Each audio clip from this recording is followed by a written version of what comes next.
अस्सलाम वालेकुम ख़वातीन हज़रात, मैं हूँ आपका मेज़बान सुमैर और आज के नए प्रोग्राम में हम आपको खुशामदीद कहते हैं। दोस्तों, जैसा कि आप सभी जानते हैं कि आजकल सोशल मीडिया का दौर है। कोई टिकटॉक पे वायरल है, कोई इंस्टाग्राम पे, कोई यूट्यूब पर, कोई फेसबुक पर, सभी अपना अपना काम कर रहे हैं और बहुत अच्छा काम कर रहे हैं। इन्हीं में से कुछ ऐसे इन्फ्लुएंसर्स हैं जो कि एक्टिंग की तरफ आ रहे हैं और ये काम सी बात हो गई है क्योंकि बहुत सारे इन्फ्लुएंसर्स को आजकल आप टीवी पर काम करता हुआ भी देख रहे हैं। इनमें से कुछ ऐसे हैं जिनको खुद डायरेक्टर प्रोड्यूसर अप्रोच करते हैं और वो चाहते हैं कि ये एक्टिंग की तरफ आएँ और टीवी पर भी नज़र आएँ, लेकिन कुछ कामयाब हो पाते हैं, कुछ नहीं होते, कुछ को लोग पसंद करते हैं, कुछ को नहीं करते। बात करेंगे 2026 के सबसे हेटेड कैरेक्टर के बारे में जिसको आप ड्रामा सीरियल जंजीरें में देख रहे हैं।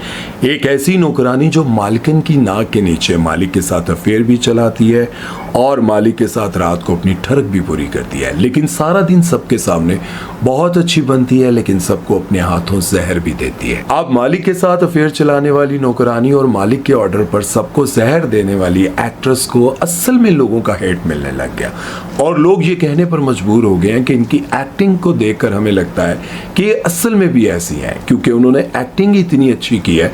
वो कहते हैं ना कि अगर विलन जो है अच्छी एक्टिंग करे तो उसको दाद यही मिलती है कि लोग उसको गालियां दें।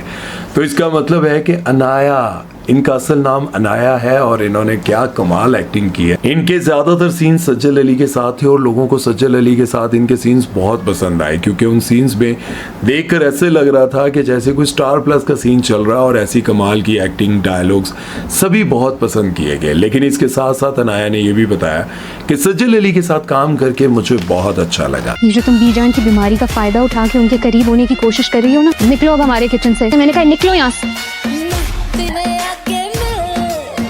खैर, अगर मैं आपको अनाया की एक्टिंग जर्नी के बारे में बताऊं तो ये एक इन्फ्लुएंसर हैं और काफ़ी अरसे से एक्टिंग में काफ़ी इंटरेस्टेड थी। आप लोगों ने एक शो देखा होगा जिसका नाम था पॉडकास्टिंग। ये एक फनी पॉडकास्ट होता था जिसमें होस्ट उमर सलीम हुआ करते थे। उस शो में ये काफ़ी डिफरेंट कैरेक्टर्स किया करती थी, बल्कि कई कैरेक्टर्स इन्होंने किए। अनाया जब यूट्यूब पर इस तरह के कैरेक्टर्स कर रही होंगी तब उनको इस बात का बिल्कुल अंदाज़ा नहीं होगा कि आने वाले वक्त में उनको एक बड़े सीरियल में एक ऐसा कैरेक्टर मिलने वाला है जो उनकी पहचान बन जाएगा। अगर आपने ड्रामा सीरियल जंजीरें में इनका किरदार देखा है, इनकी एक्टिंग देखी है, तो कमेंट सेक्शन में मुझे ज़रूर बताइएगा। दोस्तों, पाकिस्तानी मॉडल्स अब हॉलीवुड और बॉलीवुड को भी पीछे छोड़ने लग गए, अपने काम के मेयार में नहीं बल्कि वल्गैरिटी और बेहयाई में। हमारे पाकिस्तान के कुछ ऐसे मॉडल्स और फनकार हैं जो अब ऐसे ऐसे फोटोशूट्स करवाते हैं जिन्हें देखने के बाद आप ये सोच नहीं सकते, यकीन नहीं कर सकते कि इनका ताल्लुक पाकिस्तान से है या फिर किसी मुसलमान घराने से।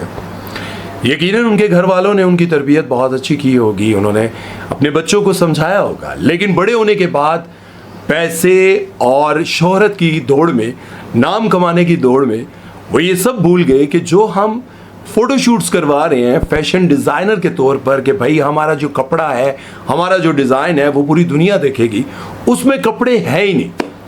आज की इस वीडियो में जो चीज़ें मैं आपको बताने जा रहा हूँ उसे देखने के बाद आप लोग खुद फैसला कीजिएगा क्या इन चीज़ों को देखने के बाद आपको लगता है कि इनका ताल्लुक पाकिस्तान से होगा। बात करेंगे पाकिस्तान की मॉडल अबीर असद और मॉडल सुलेमान हुसैन के बारे में।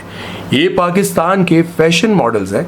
इनका शुमार पाकिस्तान के नॉर्मल मॉडल्स में नहीं होता बल्कि सुपर मॉडल्स में होता है। इन दोनों का एक फोटोशूट आया जिसने सबको हैरान करके रख दिया है। डिज़ाइनर हैं मलिक यासिर और फोटोशूट को स्टाइल किया है नाबिया साकिब ने और डायरेक्टर हैं अब्दुल्ला सदीकी।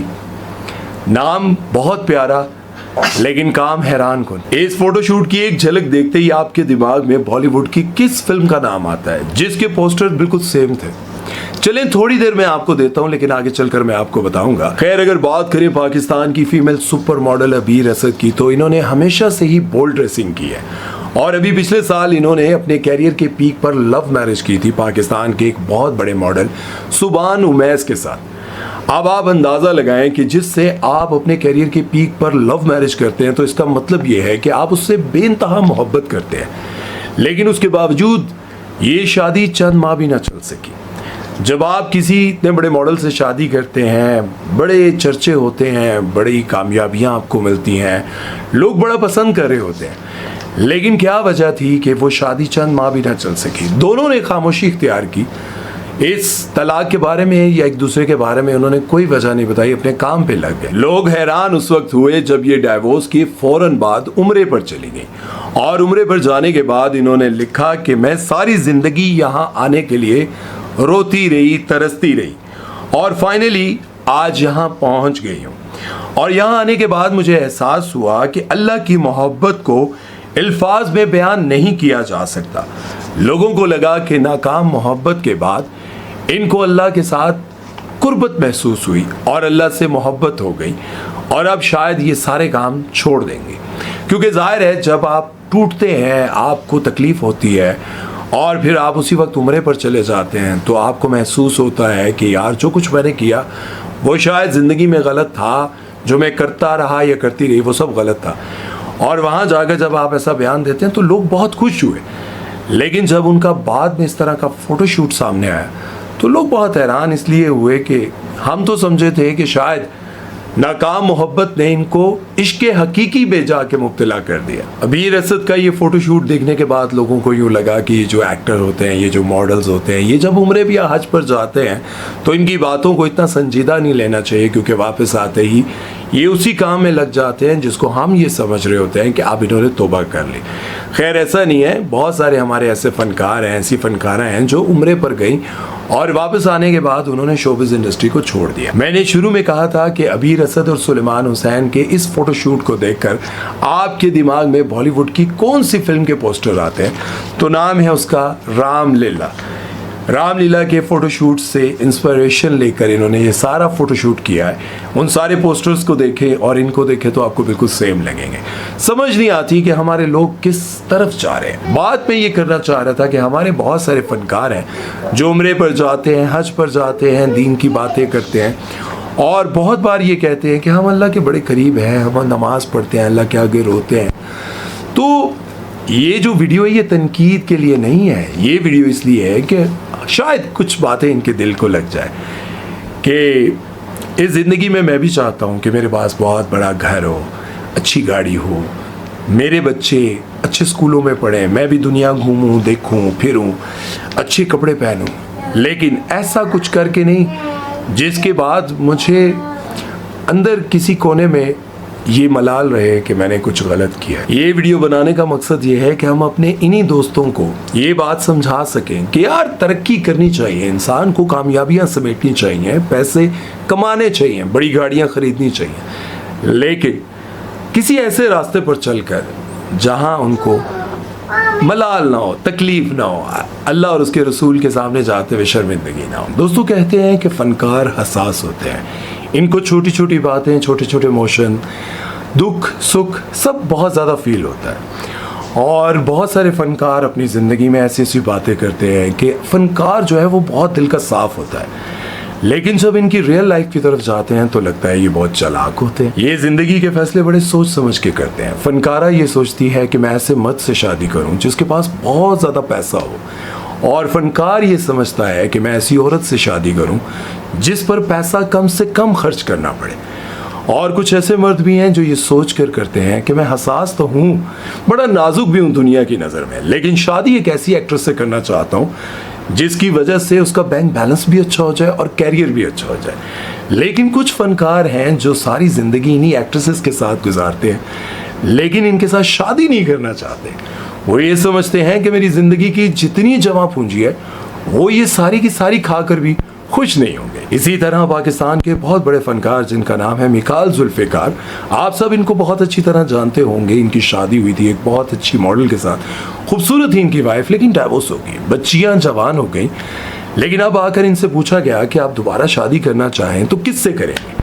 वो कहते हैं कि शादी तो मैं किसी से भी कर सकता हूँ, लेकिन फ़नकारा के साथ नहीं कर सकता। अब जो सवाल करने वाला था वो बहुत हैरान हुआ कि भाई सारी ज़िंदगी शोबिज़ इंडस्ट्री में गुजारने वाला शख्स, बड़ी बड़ी अदाकाराओं के साथ टाइम स्पेंड करने वाला शख्स, खुद भी एक अच्छा मॉडल और अदाकार होने के बावजूद किसी एक्ट्रेस से शादी नहीं करना चाहता। आखिर वजह क्या है? इसका जवाब उन्होंने कुछ यूँ दिया कि किसी भी एक्ट्रेस के साथ रिलेशनशिप में रहने के लिए, उसके साथ शादी करने के लिए आपका बैंक बैलेंस बहुत तगड़ा होना चाहिए। क्योंकि वो हाई मेंटेनेंस होती है। उनकी ख्वाहिशात पूरी करना, उनकी उम्मीदों पर पूरा उतरना, उनकी पसंद की एक एक चीज़ पूरी करना, उनके मतलब का घर, उनकी पसंद का परफ्यूम, उनके पसंद के ब्रांड के कपड़े, उनको शॉपिंग करवाना, उन्हें दुनिया भर में घुमाना, ये सब बहुत मुश्किल है। और जाहिर है एक फनकार एक फनकारा पर कितना पैसा खर्च करेगा जबकि वो अपनी पसंद की फनकारा से कम कमाता हो। आप जाहिर हैं कि वो बड़ी स्टार होती हैं, उनकी ख्वाहिशात पूरी करने के लिए बेशुमार ऐसे लोग होते हैं जो चाहते हैं कि एक झलक दिखाने पर मैं अपनी सारी दौलत तुम पर निछावर कर दूंगा, और न जाने उनके चाहने वाले क्या कुछ उन पर लुटाने के लिए तैयार होते हैं। इसलिए उनकी ख्वाहिशात पूरी करना इंतहाई मुश्किल है। लेकिन अब चूंकि उनकी ख्वाहिशात पूरी हो रही होती हैं तो वो ये चाहती हैं कि मैं जिससे शादी कर रही हूँ, जिस पर मैं एहसान कर रही हूँ कि दुनिया के अमीर तरीन चाहने वालों को एक तरफ करके तुमसे मोहब्बत कर रही हूँ, तुमसे शादी कर रही हूँ, तो तुम मुझे बदले में क्या दोगे। अब इन सारी एक्ट्रेसेस की इन सारी चीज़ों को, इन सारी ख्वाहिशात को देखते हुए लोग ये समझते हैं कि एक्ट्रेसेस गोल्ड डिगर होती हैं। अब इसका ये मतलब नहीं है कि सिर्फ एक्ट्रेसेस ही गोल्ड डिगर होती हैं। एक आम घराने से ताल्लुक़ रखने वाली लड़की भी गोल्ड डिगर हो सकती है, किसी और प्रोफेशन से ताल्लुक़ रखने वाली लड़की भी गोल्ड डिगर हो सकती है। लेकिन जहां मैं एक्ट्रेसेस के गोल्ड डिगर होने की बात कर रहा हूँ, वहीं मैं अगर सबा कमर की बात करूँ तो सबा कमर ये कहती हैं कि मैंने ज़िंदगी में सब कुछ देख लिया, पैसा, दौलत, शोहरत, सब कुछ पा लिया।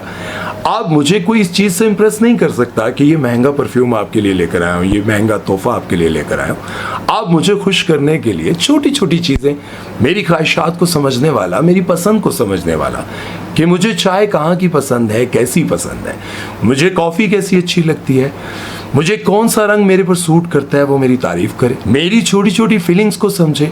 बस इन बातों से अब मैं खुश होंगे। लेकिन सवाल ये पैदा होता है, सबा कमर, आपने कभी अपनी ज़िंदगी में किसी गरीब शख्स से मोहब्बत की, जिसके पास पैसा ना हो, जो आपको महंगे तोहफे ना दे सकता हो, लेकिन आपसे मोहब्बत बहुत करता हो? क्या आप कभी किसी गरीब शख्स से शादी कर सकती हैं ये सोच कर कि यार गरीब है लेकिन बहुत केयरिंग है?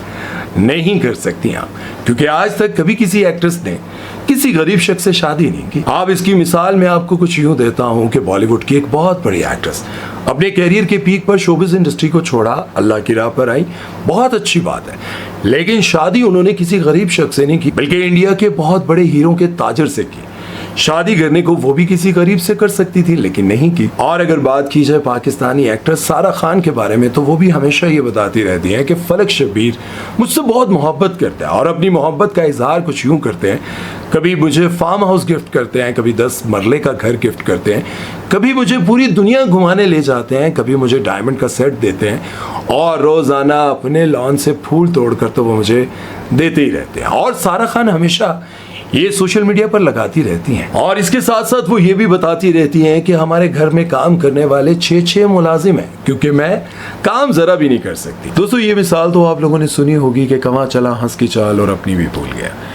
ये मिसाल हमारे फ़नकारों पर बिल्कुल फिट बैठती है, क्योंकि हमारे फ़नकार मगरबी अदाकारों को या फिर बॉलीवुड को कॉपी करते करते अपनी तमाम तर रवायात भूल चुका है। सोशल मीडिया का दौर आ गया, और इस दौर में हर लड़की को, हर फनकारा को, हर सेलिब्रिटी को इस बात का बाखूबी अंदाज़ा हो गया कि अगर हम थोड़े से भी रिवीलिंग कपड़े पहनेंगे तो हम फेमस हो जाएंगे, हम खबरों की जीनत बन जाएंगे। तो आज की इस वीडियो में मैं कुछ ऐसी ही सेलिब्रिटीज़ के बारे में बात करने जा रहा हूँ। सबसे पहले तो मैं बात करूँगा इकरारुल हसन, जो कि हमारे मुल्क के एक बहुत बड़े और बहुत अच्छे एंकर, जिनसे ज़ाती तौर पर बहुत सारे लोग प्यार करते थे। सियासत में आने से पहले लोग उनको कौमी हीरो समझते थे, और लोग ये समझते थे कि पाकिस्तान का ना डर सहाफ़ी है जो मुश्किल से मुश्किल प्रोग्राम भी कर लेते हैं और ख़तरनाक से ख़तरनाक जगह को जाकर एक्सपोज भी कर देते हैं। ऐसे लोगों पर शिकंजा डाल लेते हैं, ऐसे लोगों को बेनकाब कर देते हैं जो उनको कत्ल भी कर सकते थे।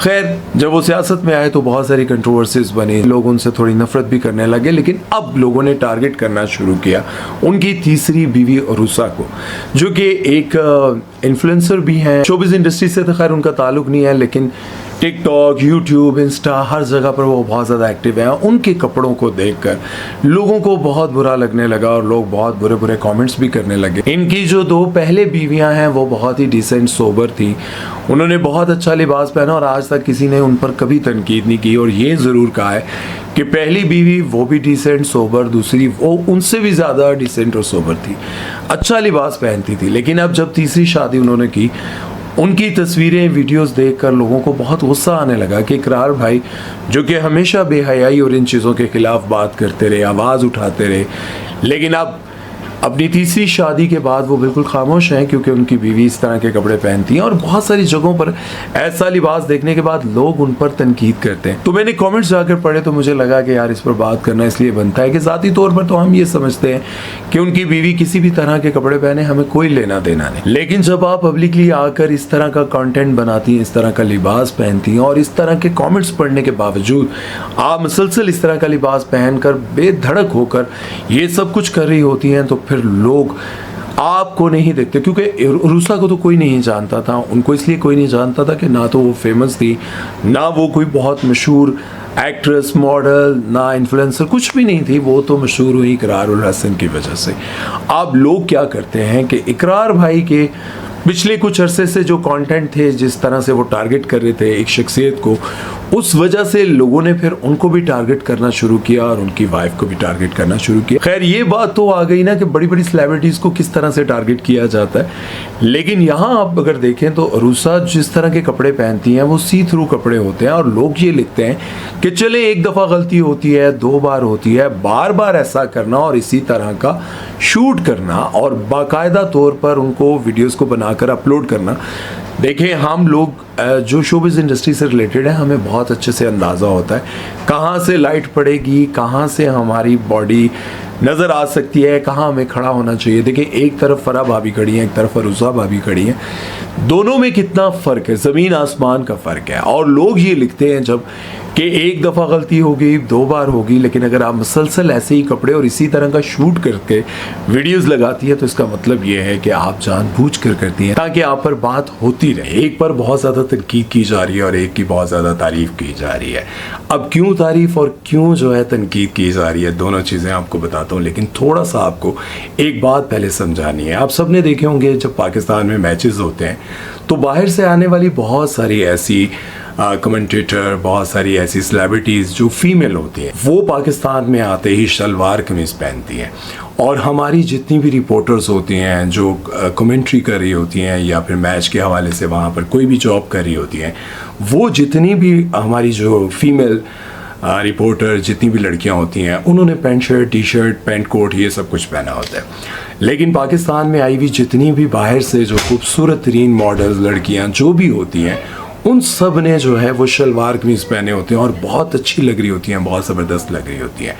इसी तरह से पाकिस्तान में और जब ये मैचेस होते हैं तो आप सब ने देखा होगा कि उनकी ज़्यादा तारीफ़ की जा रही होती है और वो प्यारी भी लग रही होती है। उन लोगों को ये एहसास होता है कि हम पाकिस्तान जा रहे हैं और पाकिस्तान का जो लिबास है, कौमी लिबास है, या जिस तरह की वहाँ ख़वातीन लिबास पहनती हैं, हम वो लिबास पहने, कहीं उन लोगों को बुरा ना लग जाए, कहीं उन लोगों को तकलीफ़ ना हो हमारे छोटे छोटे लिबास और इन चीज़ों से। लेकिन हमारी जो एक्ट्रेसेस हैं या हमारी रिपोर्टर, इस तरह की जितनी भी, बिल्कुल 100% सब ऐसी नहीं हैं, कुछ ऐसी हैं जो अबाए में भी जाती हैं, पर्दे में भी जाती हैं, नकाब भी करती हैं, स्कार्फ भी करती हैं, लेकिन कुछ ऐसी हैं जो बिल्कुल इन सारी चीज़ों से बहुत दूर रहती हैं।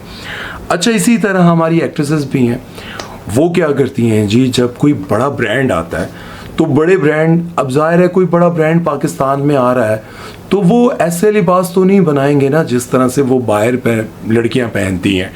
वैसे तो कपड़े वो नहीं बनाएंगे कि यहाँ पर वो छोटे छोटे कपड़े बनाएं और लड़कियाँ वो पहन कर मॉल में घूम रही हों या बाज़ारों में घूम रही हों। किसी ने मोती बाज़ार जाना है, राजा बाज़ार जाना है, रावी सेंटर जाना है, सेंट टॉरस जाना है, गीगा माल जाना है, तो वहाँ पर वो छोटे छोटे कपड़े पहन कर आई हों, ऐसा नहीं होता ना। लेकिन हमारी एक्ट्रेसेस पता नहीं क्यों मजबूर होती हैं इस तरह के कपड़े पहनने के लिए। इसी तरह बाहर का एक बहुत बड़ा ब्रांड है जिसका नाम है YSL ब्यूटी, ये पाकिस्तान में आया और इन्होंने हानिया आमिर को अपना ब्रांड एम्बेसडर बनाया।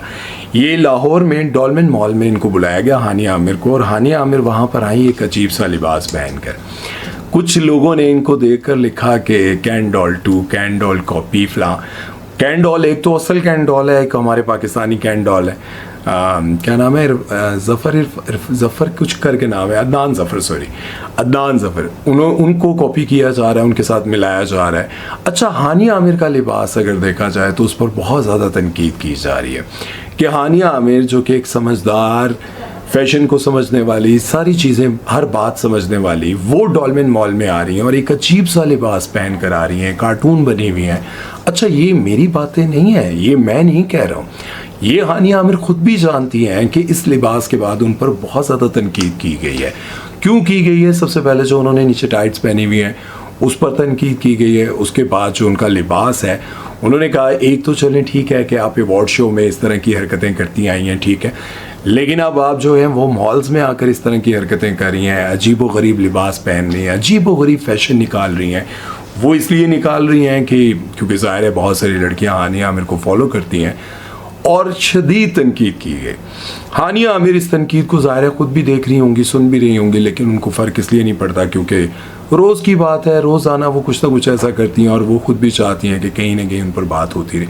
लेकिन अगर दूसरी तरफ देखा जाए तो सज्जल अली ने एक अरमानी ब्यूटी का जो है ब्रांड है, उसके लिए उनको ब्रांड एम्बेसडर बनाया गया। वो भी डॉल्मेन मॉल में आई, एक ही टाइम में तकरीबन दोनों थी शायद, और हमजा सुहेल थे इनके साथ। हमजा सुहेल के लिबास या उनकी वॉक और इन चीज़ों पर तनकीद की गई, लेकिन सज्जल अली की बहुत तारीफ़ की गई कि सज्जल अली ने भी ब्लैक ही पहना, लेकिन सज्जल अली ने जिस तरीके और जिस ढंग से पहना, सज्जल बहुत प्यारी लग रही है, लेकिन हानिया आमिर जो है वो कार्टून बनी हुई है। हालांकि हानिया आमिर को मैं अक्सर कहता हूँ यार ये बड़ी टैलेंटेड है, एक सेकंड में ऐसे टिकटॉक बना लेती हैं, ऐसी बैठे बैठे रील्स बना लेती हैं, बहुत टैलेंटेड है मतलब इस हवाले से। लेकिन लिबास के हवाले से जब इन पर तनकीद की जाती है, चीज़ें होती हैं, तो पता नहीं इनको क्यों फ़र्क नहीं पड़ता, इनको क्यों लगता है कि ये जो मैं कर रही हूँ या ये जो चीज़ें मैं कर रही हूँ ये लोगों को अच्छा नहीं लग रहा। और लोग ही हैं जिन्होंने इनको फॉलो किया हुआ है और वो फ़ैन फॉलोइंग मिलियंस में है, जिसकी वजह से इनको बहुत ज़्यादा ब्रांड जो है वो अपने लिए ब्रांड एम्बेसडर भी बनाते हैं, इनको अपने ब्रांड्स के कपड़े भी पहनवा कर फ़ोटोशूट्स करवाते हैं, दुनिया को दिखाते हैं कि देखें हानिया आमिर हमारे कपड़े पहन रही है।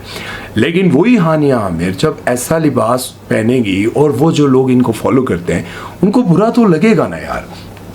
फिर अगर ये उठकर कहें कि आप लोग कौन होते हैं मुझ पर तनकीद करने वाले, ये वही लोग हैं जो आपको पसंद करते हैं, जिन्होंने आपको फॉलो किया हुआ है। अभी लास्ट टाइम मैंने एक वीडियो बनाया था जिसमें मैंने आप लोगों को बताया था कि यार कमल जुल्करनैन पर बहुत ज़्यादा तनकीद हो रही कि जब वो हज और उम्रे से वापस आई, हज से वापस आई, तो कहती हैं कि मेरे पर तनकीद की जाती है, ये क्या पहन लिया, वो क्या पहन लिया, ये क्या कर लिया। ज़ाहिर है जब आपको रोता धोता कोई काबा के सामने देखेगा, वापस जब आप आएंगी और आपके लिबास ऐसा होगा, बॉडी प्रोमिनेंट हो रही होगी, तो फिर लोगों को बुरा लगता है। ये बात असल में आपको समझनी चाहिए कि जो लोग आपसे मोहब्बत करते हैं, आप लोग हज उम्रे पर जाते हैं, वापस आते हैं, इस तरह के लिबास पहनते हैं तो तकलीफ़ होती है।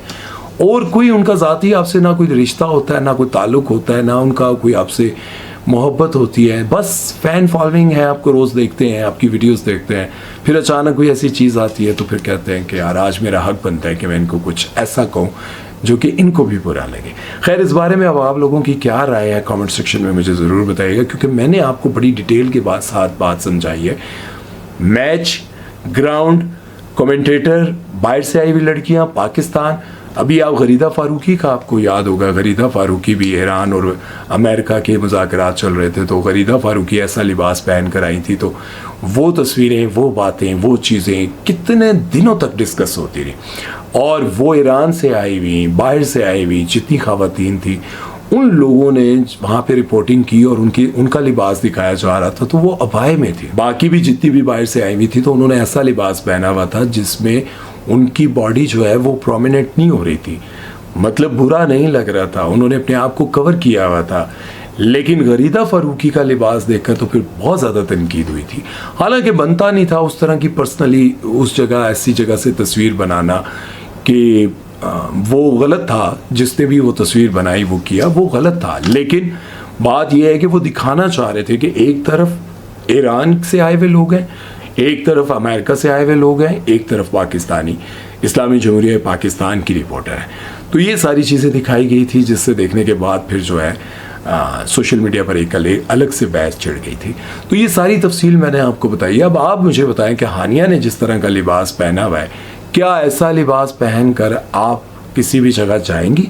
क्या आपको ये लिबास अच्छा लगता है? तो फिर कमेंट सेक्शन में ज़रूर लिखिएगा। या सज्जल आपको ज़्यादा अच्छी लग रही है, ये आप लोगों ने कमेंट सेक्शन में ज़रूर बताना है।